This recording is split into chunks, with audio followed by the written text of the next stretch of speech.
Hi guys, it's Erin, and I have had a few people ask me how I store my stamps. So Sirius and I are going to show you. And I keep my stamps in one of these 4 bins in my Expedit, and I only have just the one. You can see the other cubes here. Up there is my, medicine and blah blah blah. I was going to do another room tour because I have an actual good camera now, but until then I'm just going to focus on the stamps right now. So if you look in here, this is where I keep my stamps. It's the cube that's like right next to my hand, and my paper's right here. So these are the 2 cubes that I go to most when I'm scrapbooking. And what I've done is I've separated out my stamps by subject. I've used a little copper hopper divider thing. I cut it down to 8.5 by 11 because that's what these paper, what are they? Sheet protectors? There you go. That's what these sheet protectors are. They're 8.5 by 11. So I just I use the tabs to decide, what my subjects were going to be. So this is obviously Project Life, and here you'll see. You've probably seen this one at the very least, because this is, what I take out in my Project Life videos, and it's all phrases that I might use from, hundreds of different stamp sets that seem to go with Project Life and the way that I scrapbook it.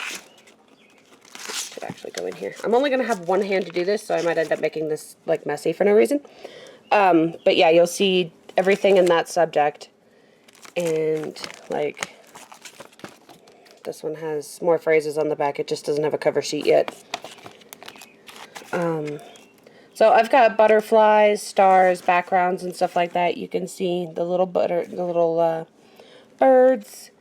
Nature in spring will have things like flowers and suns, and this is like a sun ray or something.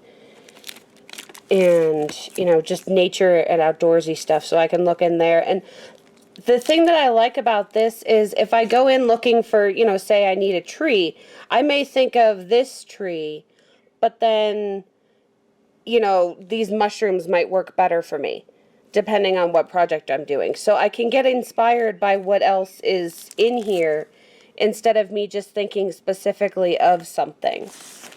The small themes one is kind of a weird, it's where I put all of those weird themes. Like this one is the friendship jar from, what is it, Paper Tray Ink. All of the friendship jar stuff is in here. All the fillers, all the seasonal stuff, the jar itself, all of that just went in there. I've got the paper dolls from Some Odd Girl. They don't need their own subjects. This is just general stuff that I've taken off of other sets that didn't really have a home as to where they would go. And another small theme is like kitchen. So this whole thing is food and food related. And, there's 2 of them in there. And road trip. I don't have a whole lot of road trip because I don't need a whole lot of road trip. So just a few phrases and my my little map of the United States, because I've only ever been out of the country to Mexico. Mostly when we travel, it's going to be in the United States. So, small themes like that. I have a small theme with Asian stuff, like sushi and stuff like that. Sorry for the pup. Serious, hush, please. I don't care what the dogs outside are saying. And this one is buildings and structures. So that's my small themes. The only one that's in here that doesn't include the stamp itself are the house mouse stamps that I have, because I want them on blocks. And one day I will have a big enough house to have them out and just look at them. But until then, I've just stamped them on this paper and, organized those by theme. And so those are in here, and I know if I have something and I can go get it. The one that we're going to deal with right now...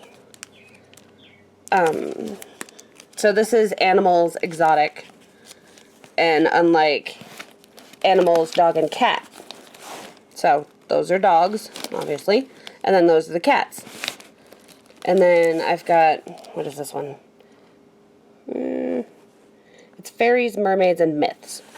So anything that's a fairy, like a unicorn or a dragon or the prince little frog, all of that goes into there. And I usually spend a lot of time in this tab.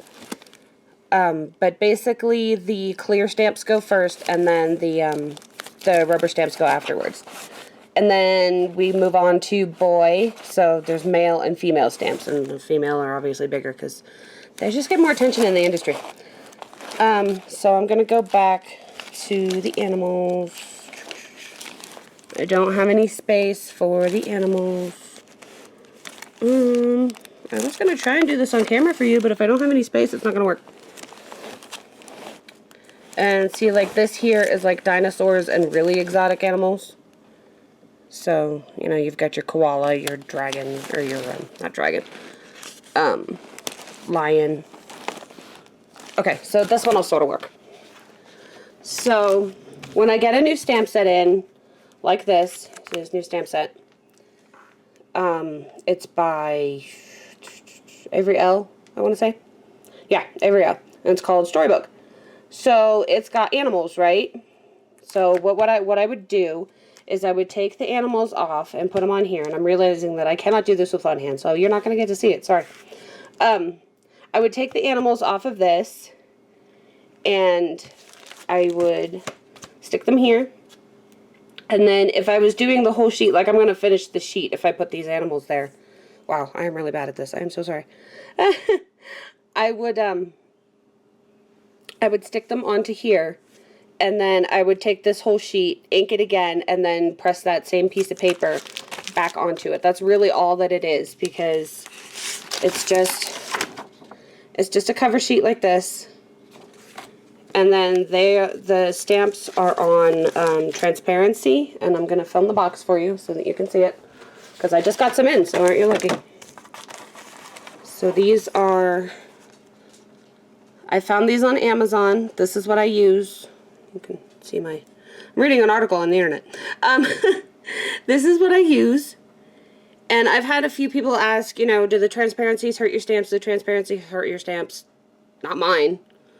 I've had them on transparencies for a long time, even longer than before I started doing this. And they haven't hurt them. I mean, I wash my stamps, the back of them, obviously not the front of them because I keep the fronts dirty, who cares. I wash the back of my stamps quite often. I use my stamps quite often, especially ones that I use every single week, like my Project Life ones. I use those all the time, and I have not had a problem. So whatever is happening to other people, it's not happening to me. It could be the quality of stamps that I buy. I don't buy those $1 stamps from Michael's. I don't buy, you know, air quote, cheap stamps in general. Like, you know, I buy the $15 sets. I buy made in America stamps usually. So you're getting good quality photopolymer, and maybe that's the difference. I don't know. I can't really speak to, you know, chemical composition of stamps. But I can just say from my experience that I have not had any issues storing my stamps this way. And continuing on with what else I do, I would take these phrases off. Now, I don't use phrases in general. So here you can see my dirty little secret right now, because it's the one thing that's totally unorganized. This is where all my phrases have been going recently, and it's full. So you can tell that I haven't done them in a while. But what I'm supposed to do, even if I'm not going to use them, is I'm supposed to do this with them, because I have a few friends that are actually interested in the phrases. And so what I want to do is I want to make sure that they get put into something like this, so I'm not just handing somebody a bag of sentiments, because that's weird.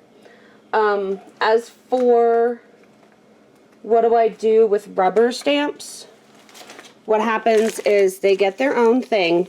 And see, these are greeting farm stamps, and, you know, what's that? Sister stamps. So all of those kind of stamps, they come with foam backing. I hate foam backing. I really absolutely despise foam backing. It drives me insane. And it makes it hard to store things. So what I do is I rip the foam backing off of it. You can see like this. Here's a naked one. Here's the stamp. This one's from Stampendous. The Stampendous ones do not want to let go of their foam, but whatever. So I have the little stamp, and he's all naked now. And then when I get a good amount of them, which really honestly doesn't take me too long, I spend a day, and I probably have a picture so I can insert that into here.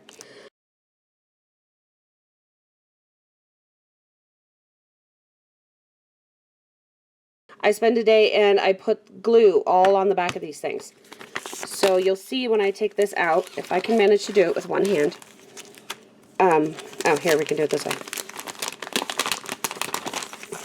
So this is what I do when I don't have enough for a full slide thing, or for a full sheet protector. It'll just go on half. So you see all of these guys have been inked, or not inked, they've been stickied. So you take it off, see how sticky that is? Very sticky. And that's the Aleene's Tack It Over and Over glue. And I glue all the backs with that, and then when, you know, I put it onto the acrylic block, stamp with it, and then put them right back on here, put them right back in the folder, and it's all done. And then it will go back into here in its file where it belongs. And it looks like I'm overgrowing my space, but I'm not too bad.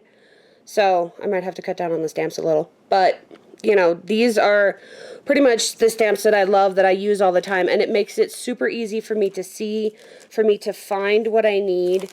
And like I said, when you have something where it's like, oh, I want a food stamp. Well, I was thinking about, I wanted a cupcake, and I was thinking about this stamp set. But, you know, actually this cupcake over here fits more with what I was making. So if I had only been thinking, and I had a good catalog in my mind before I did this, before I started ripping everything apart. But if I had not done that, I wouldn't get to inspire myself with the other stamps. Or if I thought, oh, I want to use a coffee cup. Well, I have 6 coffee cups. Which one do I want to use? This way I can see them all at once. They're not organized by manufacturer. They're not organized and stuffed in there with all of their phrases.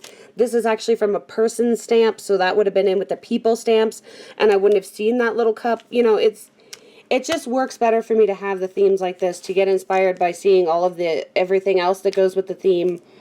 You know, I could take the cupcake and be like, oh, I actually want to use this spatula too, because that goes with the card. It's a lot easier to make sure that I use my stamps more often when I can see all of them like this. So I'm going to stop this video because I'm actually cooking something and it's telling me it's done. So I hope that explains, and I hope that was helpful. And if you have any other questions, please leave them in the comments. Okay, thank you for watching. Bye-bye.